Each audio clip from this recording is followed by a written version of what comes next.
कभी कभी हत्या जमीन में दफन नहीं होती, बल्कि उसकी बदबू हवा में तैरती रहती है और सच बाहर आ ही जाता है। नोएडा के एक सूने घर में दफनाई गई थी एक औरत, और इस राज की शुरुआत एक ऐसी रात से हुई जिसकी किसी ने उम्मीद नहीं की थी। 20 नवंबर 2025। नमस्कार दोस्त, आप देख रहे हैं लव क्राइम फाइल्स, और हमारा काम पसंद आया हो तो चैनल को सब्सक्राइब करें, साथ ही बेल आइकन भी दबा दें। चलिए शुरू करते हैं आज की कहानी। नोएडा के जहांगीरपुर जेवर का इलाका। सुबह का समय था, पर हवा में कुछ अजीब था। एक बदबू जो किसी पुराने बंद पड़े मकान से आ रही थी। पड़ोसी पहले भी उस घर के पास से गुजरते थे, लेकिन उस दिन की गंध किसी मुसीबत की ओर इशारा कर रही थी। लोगों ने पुलिस को फोन किया। पुलिस जब अंदर गई तो उन्हें दीवारें, फर्श और फिर एक जगह पर ताजा खोदी हुई मिट्टी दिखी, और वहीं जमीन की सतह के नीचे एक औरत का शव मिला था। नाम था रंजाना। उसके शरीर पर मिट्टी लगी थी, मानो किसी ने जल्दबाजी में सच को जमीन में दबाने की कोशिश की हो। इस कहानी की असली शुरुआत यहीं से होती है। रंजाना की पहचान सामने आई। वह इस इलाके में लोगों के संपर्क में थी। दो महिलाओं की दोस्त और दो पुरुषों की मुसीबत। उन पुरुषों के नाम थे बंटी सिंह और राकेश सिंह। दोनों शादीशुदा, दोनों के घरों में तनाव, दोनों अपनी निजी जिंदगी में उलझे हुए। रिपोर्ट्स के मुताबिक रंजाना का उनके घरों में आना जाना बढ़ गया था, और फिर रिश्तों की एक ऐसी गांठ बन गई जिसने 3 जिंदगियां बदल दी। पुलिस जांच में सामने आया कि 18 नवंबर 2025 की रात, यानी हत्या से 2 दिन पहले, बंटी और राकेश ने रंजना को अपने साथ बुलाया। क्यों?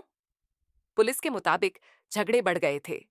रिश्तों में शक, जलन, दबाव और कई निजी विवाद।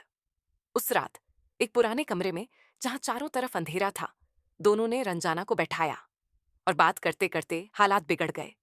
झगड़ा बढ़ा, और फिर बंटी और राकेश ने मिलकर एक कपड़े का टुकड़ा लिया और रंजाना का गला दबा दिया। उसकी सांसें 45 मिनट तक रुकी रहीं, थम गई। उसके बाद उन्होंने उसे पंखे से लटकाकर आत्महत्या जैसा दिखाने की कोशिश की, पर यह सुसाइड स्टोरी उन्हें बचा नहीं सकी। हत्या के अगले ही दिन दोनों आरोपी रंजाना के शव को एक पुराने घर में ले गए और जमीन खोदकर दफनाने लगे। लेकिन किस्मत को कुछ और ही मंजूर था।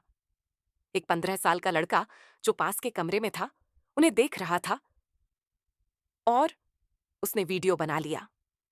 उस वीडियो ने सालों में दर्जनों मामलों की तरह फिर एक बार सच को सामने ला दिया।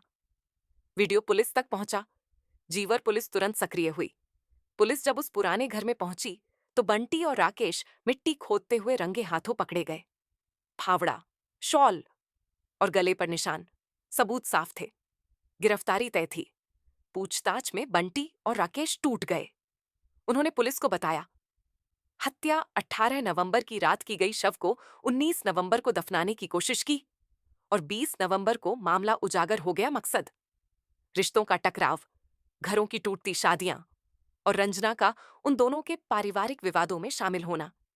एक गलत फहमी, एक गुस्सा और एक पल की नादानी ने एक इंसान की जान ले ली। इस केस ने नोएडा क्षेत्र में भारी सनसनी फैला दी। लोग पूछने लगे, कौन सही था, कौन गलत? क्या यह प्यार का मामला था या ईगो और जलन का? सच चाहे जो हो, रंजाना की जिंदगी खत्म हो चुकी थी, और बंटी राकेश की जिंदगी कानून की गिरफ्त में। कभी कभी इंसान रिश्तों को संभालने की कोशिश में ऐसी गलती कर बैठता है जिसकी कीमत किसी और को जान देकर चुकानी पड़ती है। इस कहानी को सुनाने का मकसद किसी को परेशान करना नहीं है, आपको जागरूक करना है। ऐसे ही और भी लव क्राइम स्टोरी सुनने के लिए चैनल को सब्सक्राइब करें।